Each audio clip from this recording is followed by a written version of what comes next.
Well, we're just receiving news now that in addition to the killing of the American ambassador to Libya, his consular has also been killed. Now, these statements are coming from the Libyan Interior Ministry that says in addition to these two, there are at least two other high-ranking American officials who were killed in an attack, a rocket attack, on the consulate last night, Tuesday. We're also hearing that at least 18 people in that embassy were injured. At this stage, we have no further information other than that a statement which was released by the Libyan authorities said that the ambassador had died from suffocation. What we do understand is that an armed group stormed the consulate building. They set it on fire, and by all accounts, much of this building has been burnt to the ground. In addition to this, eyewitnesses who were there say that they heard gunfire coming from both Libyan security forces and the attackers themselves, and we have seen some reports at least suggesting that some half a dozen Libyan security forces were taken from the scene in ambulances. There is very little known at this stage about the American ambassador to this consulate in Benghazi in Libya, other than the fact that he was the American envoy to the Libyan opposition during the revolution in that country, which certainly does suggest that you now have a situation where the rebels are killing their own counterpart. What we are witnessing more and more is increasing unrest and violence in these post-revolution countries that are receiving backing by the United States.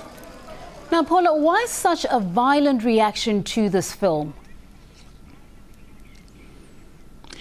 This storming and essentially what appears to be the apparent murder of both the ambassador and the consulate of the American consulate in Benghazi comes just hours after a mass demonstration of at least some 2,000 protesters in the Egyptian capital city of Cairo. What happened there is that an American film that was produced by an American-based company was released that many say was insulting to the Prophet Muhammad. Now, some of our viewers will be familiar with the name Terry Jones. He was the Christian pastor that was involved in the Quran burning that saw widespread demonstrations across Afghanistan, and he too was involved in this film that he says was a satirical look at Prophet Muhammad, but certainly hasn't been received like that, at least not in Egypt.